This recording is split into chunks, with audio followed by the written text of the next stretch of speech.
Hey everybody, welcome back to another episode of RevTalks. Today we're joined with Michael over at Apex AI Pipeline. How's it going today, Michael? Good. How you doing, Patrick? I'm doing pretty well. Can you give us a little high-level overview about what you guys are doing here in the AI space and what you guys are building as a whole? Yeah, definitely. So Apex AI had originally started with with a group of members, and it started with me using AI technology to advance my private investigation company. And with time, I've realized that these tools are so beneficial to not only me, but to other companies and other people. So I started chatting with my friends a lot. And over time, over about a year, 2 years of using this AI technology, we have built and designed a company, and we created Apex AI just to help companies and personal people in general use this technology. A lot of these people, I'd say maybe 10% of the population even know and are even able to comprehend what this stuff does because it's such high level stuff. Most people just think, okay, all right, like you have AI, you can really do things, and you can't really get a whole picture printed unless you actually start seeing what it does. So yeah, once we started building this company, we realized the potential, and everyone in this company specializes in different things, and we work towards uncovering solutions powered by AI. Absolutely. And can you kind of talk briefly too about what an average customer looks like and what are some products that you guys mainly actually service that customer with? Yeah, for sure. Yeah, so we target all different types of businesses and even personal, even if for personal use, you can kind of use it for anything. That's the coolest part. I specialize personally in building websites, lead creation, lead generators, chatbots, all things along that nature. And then my teammates, they specialize in a lot more in-depth programs and things that we offer, and they can gather data from your company, and depending on how much data you have. For instance, my one teammate had saved a company almost in the upwards of like $1 million when they went to go sell off. They took all the data, gathered it all in a couple days, ran programs, ran numbers, and were able to show a true net worth. And it wound up making this company almost in the upwards of $1 million. So yeah, there's a lot of potential with AI, and it just keeps getting better and better as time goes. So we're trying to uncover the newest and best uses every day. And as you're building these AI solutions, what are you seeing in the market right now that's working really, really, really well? Yeah, that's a good question. Yeah, so a lot of people are struggling with websites. I've noticed. I do a lot of website tuning for companies. It's very easy and it helps them out because they spend a lot of time developing websites and tuning it out. So we can help with that and save a lot of time and a lot of money as well. Lead generators, that's a huge thing that I've seen success with. A lot of clients don't know who their target is or how to even get their targets to reach out to them. And that's where we come in. That's what I specialize in. I create a whole lead generator in the back end, and then we target the clients that they're looking for, specialized, whether it's in the state or out of state. We specialize exactly towards the customers that they want, and then we'll retrieve information from data online, get their emails, get their information, and then mass produce emails in the amounts of maybe 1,000 to 3,000 emails at a time. We'll send off a massive input of emails. They'll get back a lot of responses, and then they'll start being able to pick up the work that they're hoping to get. Okay. And can you kind of talk briefly a bit more about that? So, like, what are you using a specific database that they're like providing for the context, or are you guys making that like actually sourcing the data from different lead lists too? And they're kind of like, hey, here's like our actual like targets of who we're actually going after. Like we need more of these specific clients, and you guys just kind of like reverse engineer that, or Yeah, for sure. Yeah, so I'll give you an example. We use landscaping again. Landscaping is an easy example. So usually, if you have a landscaping company, you're targeting clients in a specific area per se. We'll be able to gather the area of all the clients living in that area that have homes that would be of use for landscaping.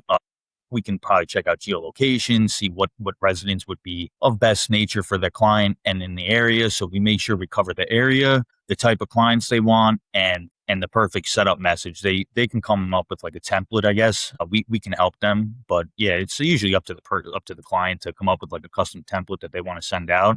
And then yeah, we go ahead and then we'll gather all that data, get all the information, and then mass produce a giant email. We have a system that could send couple thousand emails at a time within minutes. So we'll send them all out immediately, and then that'll flood them with work. very, very quickly. Okay. And so you see that a lot of homeowners like respond really well to emails and everything. Yeah, yeah, that's the other part. So you can go down the route of you can call. I mean, you can email or you can even call. So we have chatbots that are designed to make phone calls and act as if you can schedule it with your own voice, so it actually sounds like a real person and sounds like you talking. And I mean, there's differences between people actually talking versus not. Like usually you think, oh, it's a robot. Who wants to talk to this guy? No, this technology we're using is so advanced that it sounds just like you and it sounds like a real conversation.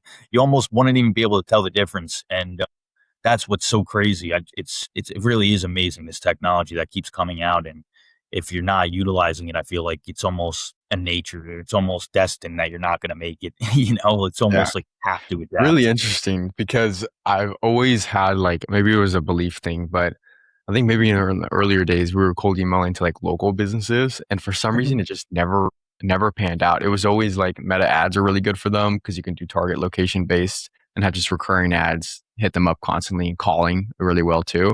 But for some Yep. reason, for whatever reason, we've seen just like cold email do really well for like high ticket B2B companies that are dealing with like large service based work and things like that. But very interesting. Okay, so it sounds like you guys provide kind of a litany of services to the market, but you obviously are more specialized and your expertise lies in more of kind of like the lead generation side of it. Yeah, yeah. Yeah, for sure. It's crazy because there's so many different things you can do with AI to help benefit your company.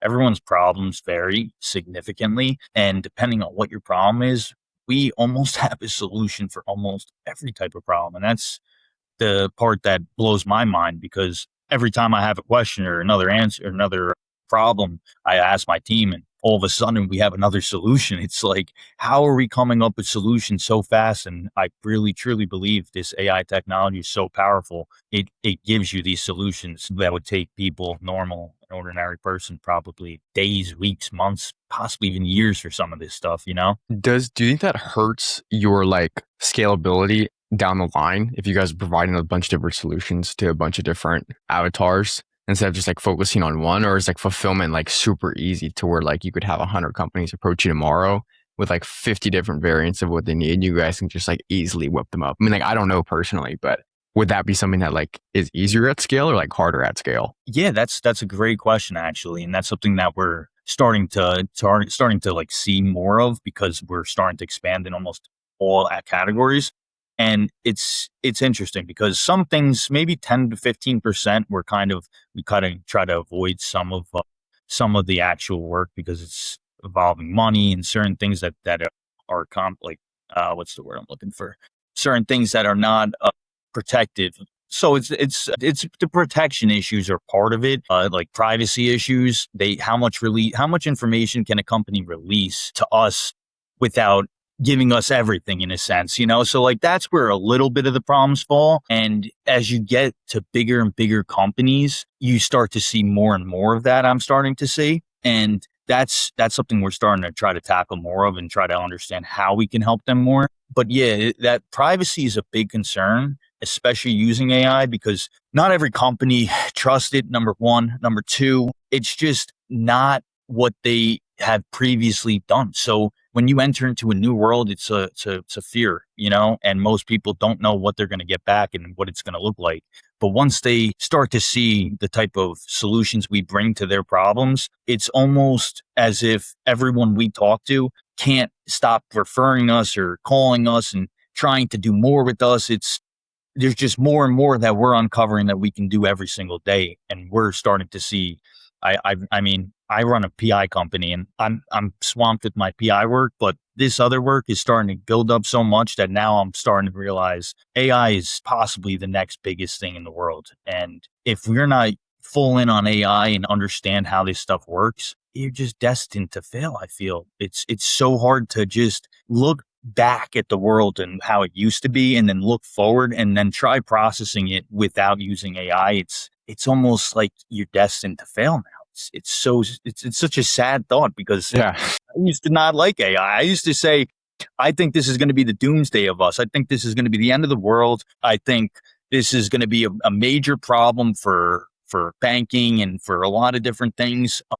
But yeah, I'm starting to see the benefits and then the concerns at the same Yeah. time. It's Yeah. kind of crazy. And I really think too, like, especially with the market right now, everybody is looking at it in a certain way towards like a lot of businesses want to integrate it, but they're not completely sure exactly how to integrate it. Then a lot of businesses are like, well, we're already integrating it, but then it's not giving the results that they want to get. And so like it's a constant battle of like learning and then trying. And especially right now, at least the wave that's really being, super tall out in like the ocean, if you will, is like AI implementation. Like right now, it's not going to last forever. AI implementers will eventually like the wave is super, super riptide, but it will obviously go down. But right now it's really hot because there's a lot of urgency in the market for businesses to want to incorporate it. And the urgency is extremely at an all-time high. But I really do think that's a really good problem to have. So congratulations on that. A lot of businesses are referring you. A lot of people are talking about you. You're getting a lot of inbound calls. You can't not do enough business without being really good. So congratulations is really good. Thanks. Are you seeing that these businesses are like mid-market or more SMB that are more referring you? Or like at what point in time, what point in checkpoint are they like, oh, okay, this is really good service? Like what typically happens when they get to that level? Yeah, so that's when they typically would start referring or asking to do more once they get through the basics of trying to just understand what we do and how we can help them. That's when all the major breakthroughs start happening, actually. And yeah, I mean, it starts with just one question, can you do this for me? And then we do that, and then it comes back so good, so quick. Okay, what can we do next? And then it's just next to next to next, and depending on, like I said, the protection or the privacy laws and the company and how they all operate. That's our next big concern we're trying to focus on, and how we can protect the people using this, because there are small concerns, but the concerns of privacy are more in our system than it would be with like using like a chat GPT or Perplexity or Claude. We've designed our own AI software that we use. So it's not like we're just using like one of those main ones and putting it into a terminal for per se, and you're just kind of building tools with it. This is much, much different and much more complex. So yeah, it's just I feel like I'm using cutting edge science. I really do. Absolutely. It's Yeah. crazy. Absolutely. And then once again, where on the internet can we find you? What's the company website for the audience? And then what is your LinkedIn too, real quick? Yeah, for sure. ApexAIPipeline.com. My LinkedIn's Michael J. Meggiolaro. You can look us up, Apex AI Pipeline on LinkedIn as well, and it should all come. Sweet. No, I appreciate it, Michael. Thanks for being here on RevTalks. And I hope you have the rest of your day as well. Thanks, Patrick. I appreciate it. Sounds good. You too.